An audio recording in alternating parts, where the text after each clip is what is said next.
Tonight we begin, not with the turn of a page or the strike of a flint, but with the shudder of the earth itself. Tonight the stars lean closer, their ancient light trembling with secrets long buried. Tonight the wind carries not just whispers, but the weight of voices older than time, stirring the bones of a world that has forgotten its own name. Tonight we stand at the edge of memory, where the shadow of giants falls long and heavy, and the pulse of something vast and waking thrums beneath our feet. Tonight we begin to remember, not who we were but who we are.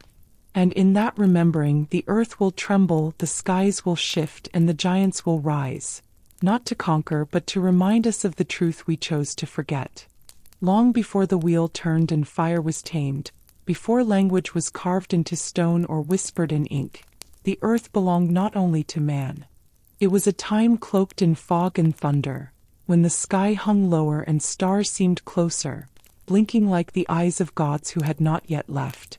The people who lived then did not know the word myth.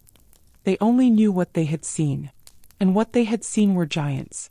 They told their children around flickering flames about the tall ones, beings whose heads brushed the clouds, whose voices rolled like mountains collapsing, whose footsteps stirred the oceans into waves. Some were said to have limbs made of stone and skin of bark, eyes glowing like molten amber. Others bore armor forged from the heart of fallen stars and spoke in forgotten syllables that could bend rivers, fracture cliffs, or calm the beasts that slithered beneath the earth. In the valley of Tennek, the villagers claimed the bones of a sleeping giant lay beneath the wheat fields, and that the strange warmth rising from the soil each spring was his breath. Children dared each other to sleep on the hill's crest, and some returned with stories they could never explain, of deep tremors, dreams of thunder, and a sound like a groan echoing from the roots of the world. Further north, near the shores of the ice-wrapped sea, the elders spoke of a colossus who had once knelt to drink from the ocean and swallowed a fleet of canoes by accident. His rib cage, they said, was the frozen archipelago, his teeth the jagged peaks where the sun set for months. The old men would look into the dark, wind-swept horizon and mutter warnings in broken tongues, as if the giant might one day wake and mistake them for insects. But not all giants were feared. Some tribes remembered them as protectors. In the high deserts, painted on cavern walls, were figures taller than trees, their arms wrapped around camps, shielding them from sandstorms. According to legend, these giants taught the people to grind grain, to track stars, to sing to the rain. They did not speak like humans but communicated in dreams, sending visions of fire that did not burn and birds made of wind. Among the mountain people, there was a tale of a woman who fell in love with a giant, not knowing his true form. Each night he would shrink his body down to a man's size, shedding his enormous shadow like a cloak before entering her tent. She only learned the truth when he was wounded in battle, and his blood turned a valley into a lake. She wept for days beside his fallen body, and the flowers that now bloom along the water's edge are said to carry her scent. Some believe the last giants vanished when men grew too clever and forgot to listen to the earth's older heartbeat. Others say the giants did not die but merely stepped sideways, into mist, into stone, into the silence between thunder and lightning. There are still those who claim to have seen one at the edge of the world, watching with eyes filled not with rage, but with a long, aching memory. And sometimes, when the ground quakes with no warning and trees bend without wind, the old ones nod and whisper to the young, "They are stirring again." The wind carried more than leaves now. It carried voices, soft, distant, half-formed whispers that echoed through the hollows of mountains and the canopies of ancient forests. The kind of sound that made birds fall quiet and dogs tuck their tails. The kind of sound that made elders pause in mid-sentence, eyes darting to the horizon as if remembering something buried too deep to speak aloud. A boy named Callan was the first to see the mark return. He had wandered beyond the village boundary at dawn, chasing a red moth that glowed like fire in the shade. When he came upon the clearing near the stone spine, a ring of jagged rocks older than any map, he found a footprint the size of a hut pressed into the earth. It was still warm. He told his mother. She scolded him for lying. He told the village elder. The elder's face grew pale, the way snow does before a blizzard, and he said nothing at all. But that night the drums were silent. And the night after that the stars shifted. The hunters who left at sunrise did not return by dusk. When they were found days later, they spoke in strange tongues and carried stone tools none of them remembered crafting. One of them held a leaf the size of a blanket. Another had a scar on his palm shaped like an eye that pulsed faintly in the dark. By the third moon, rumors had crossed rivers and hills, stories of titanic shadows moving beneath lakes, of deer running in circles until they dropped dead, of a voice beneath the ground humming low and slow, like the purr of something waiting to rise. An old woman named Eureka, who had not spoken in years, began to chant by the fire. She spoke in the tongue of before, the language no one taught but all children understood in dreams. Her voice cracked like ice. She sang of the ones who came before flesh, who molded the hills. The skies began to change color, not dramatically, not all at once, but subtly, hues of copper and violet now threaded through the usual blues, like bruises forming on the skin of heaven. Stars that had been fixed for centuries shifted, dancing into new constellations that resembled eyes, hands, spirals, and broken crowns. The spiral, always the spiral. Kellen no longer spoke much. He wandered now, barefoot even in snow, following paths no one else could see. Children sometimes joined him for a day or two, drawn to him without knowing why, only to return home quiet and strange, with dreams too large for their small skulls. One girl, barely 6, returned with a smooth black stone in her hand, warmer than fire and wrapped in moss no one could identify. She only said, "He gave it to me." The tall one with no face. In the east, lightning began to strike from clear skies. It did not touch the ground but hovered midair like a waiting blade. Forests once silent now pulsed with low rhythmic booms, as if drums were being beaten deep underground. Animals began to move differently, wolves traveling with deer, birds flocking in spirals, insects burrowing in shapes. Everything was pattern. Everything was code. And then the dreams began. Not to seers but to all. Farmers dreamed of cities made of bone and glass, floating just above the sea. Warriors dreamed of duels fought on bridges that stretched between clouds. Old mothers dreamed of holding infants made of stone and moss, their cries like thunder. Even the dying dreamed, not of their past but of futures they had no part in. All spoke of the same thing, something vast, something returning, something that had never truly left. The scholars, desperate for logic, opened the forbidden archives, books bound in hide, pages inked in ash. They spoke of an age before time, when the world was new and soft, shaped not by erosion but by will. In that age the giants were not legends but architects. They built the skeleton of the world, and when they finished they simply laid down and became part of it. Mountains, rivers, valleys, trees. But some, the books whispered, refused sleep. Some remembered. Some waited. Kellen came to the great stone bridge at the edge of the world, where ocean and sky met without horizon.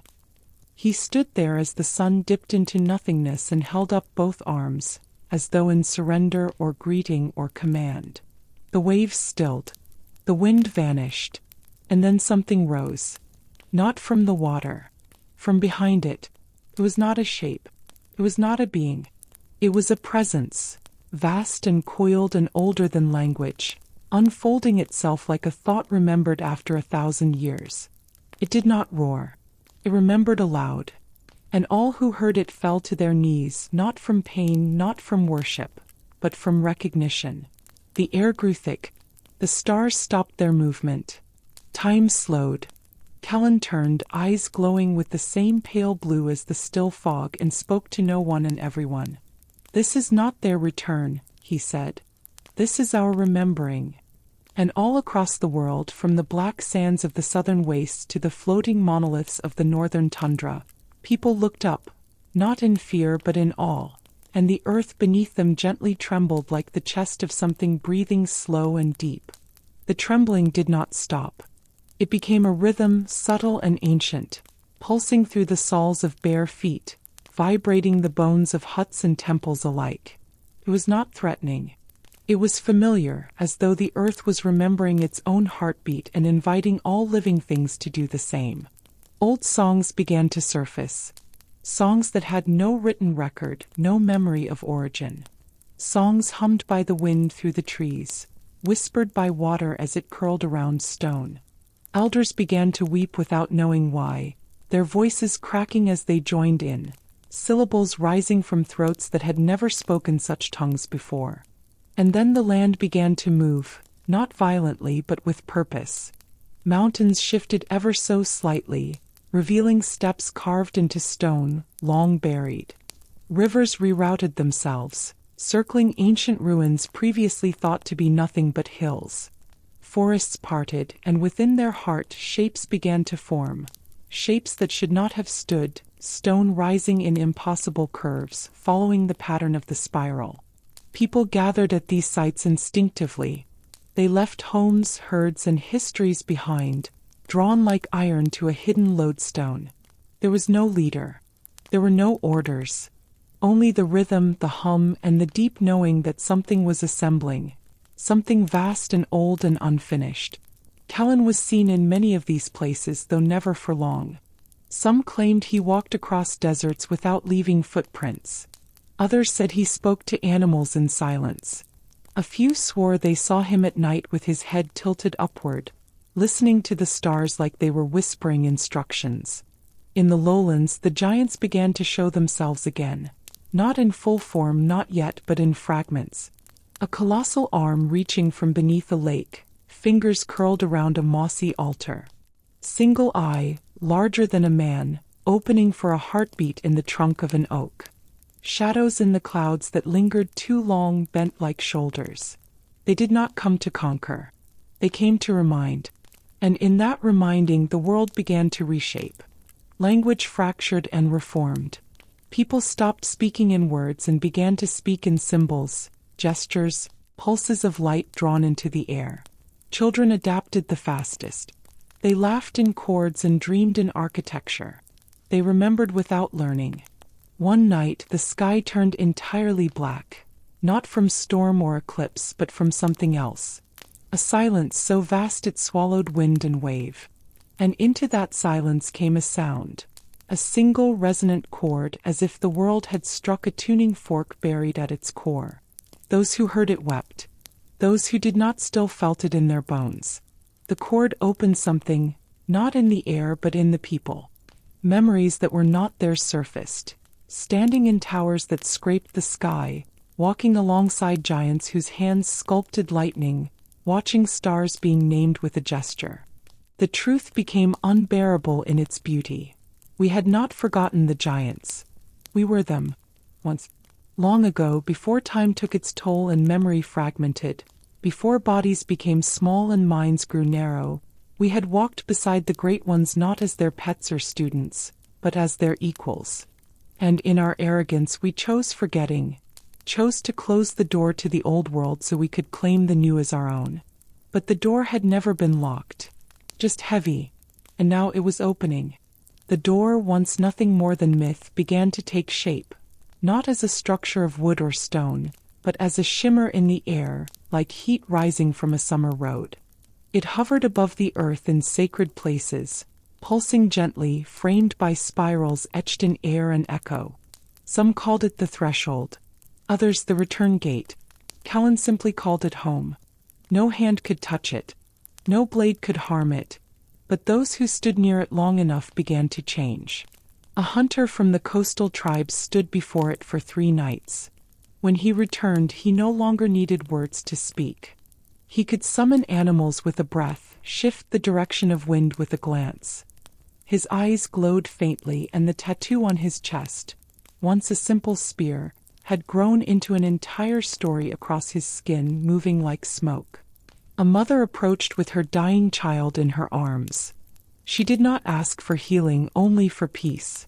The door pulsed, and she wept, and the child awoke, not merely alive, but bright, eyes wide with the knowledge of 1,000 lifetimes. The child whispered a name none had heard and then began to laugh, not as children laugh, but like the first sunlight breaking over a new world. The threshold did not open for everyone, only those who remembered. But remembering was not about age. It was about resonance, vibration, an alignment of something long buried in blood and bone. As more people gathered and stood in the hum of that place, more began to awaken, not just to the truth of the giants but to the truth of themselves. Some saw past lives unfolding in flashes behind their eyelids, running along the back of beasts now extinct, shaping islands with their hands, weaving moons from golden threads. Others began to speak in forgotten tones, singing lullabies that calmed earthquakes, hymns that bent light. All of it felt right. Not miraculous, just correct, as if a long dislocated joint had finally returned to place. Callan sat at the foot of the threshold each dusk, fingers curled around the flute he no longer played. He did not speak often, but when he did, even the wind paused to listen. "They are not coming back," he said one night to the gathering crowd, "because they never truly left. What you see rising is not their return. It is our becoming." And indeed, becoming was the word. The old laws of gravity and time began to blur. Trees grew in patterns once thought impossible. Some people walked across water not because they learned to defy nature, but because they remembered that they were part of it. Babies were born with silver eyes. Rain fell upward in some places. A canyon once thought lifeless bloomed overnight into spirals of bioluminescent flowers that sang when touched. It was not chaos. It was memory reassembling the world. Not everyone accepted it. Some clung to the old age, to machines and kings and currencies, building walls around what they could not explain. But even their walls cracked as the hum deepened, spreading further each day, threading through the bones of the earth like roots seeking home. The fog returned, not as a threat but as a veil drawn back, and through it came forms, silent, familiar. They did not speak in language. They spoke in presence, in memory, in rhythm. They moved like thought, like gravity, like guilt and forgiveness fused into something too big for the human mind to hold all at once. And yet everyone knew them. Not gods, not saviors, but reflections. The giants were us, not as we are, but as we had been, and perhaps as we might become again. The threshold shimmered one last time, brighter than ever before, casting light not outward but inward, into hearts, into histories, into the very atoms of being. And somewhere in the vastness of that brilliance, a decision waited. Not from them, from us. The threshold pulsed once more, then stilled. The light that had once shimmered across it faded into a soft glow, like the last ember of a fire too sacred to extinguish. Around it the people stood, not waiting but listening. There was no sound, no voice, only stillness. And in that stillness the truth revealed itself. It was never about going back. Not to a lost age, not to forgotten powers, not even to the giants. It was about becoming whole. Callan stepped forward alone. He did not look back. The spiral carved beneath his feet began to move, slowly rotating like a great wheel catching its first breath. The threshold opened, not outward but inward, blooming like a thought finally remembered. He did not vanish. He unfolded. Light flowed through him, not bright, not blinding, but deep and infinite, as though the stars inside his bones had been waiting for this moment since the first breath of time. And then he was gone. Not lost. Merged. The threshold sighed. One by one, others followed, not because they were chosen but because they chose. Some walked through with hands clasped, others alone, heads high, eyes full. Children led elders. Warriors carried the wounded. The skeptical came last, not by force, but because something in their blood finally softened. As they passed through, the world changed. The sky, once bruised with strange colors, settled into a quiet gold. The trees grew taller, reaching not for power but for harmony. The rivers sang, not loudly but clearly. Animals no longer fled. They stood beside men shoulder to shoulder. And the giants, the true giants, stood once more not as masters but as memories in motion, walking gently across the land, watching with eyes full of knowing. Not all crossed. Some chose to remain, not out of fear but duty, to plant the seeds of the new memory in the old soil, to teach those who would come later, to remind them that the spiral is not a door or a symbol. It is a path, endless, eternal, turning always inward, always outward. When the last of the threshold walkers vanished into light, the spiral beneath it sank into the earth. Grass grew over it. The hum faded into the wind. And peace returned. Not the silence of emptiness, the stillness of understanding. No one built monuments. No one wrote books. There was no need. The memory had returned to its rightful place, not in stones or scrolls but in the hearts of all things. And so it was that the giants did not walk the earth again. We did, as we were always meant to, as we had been, as we would be again. Complete, remembered, awake.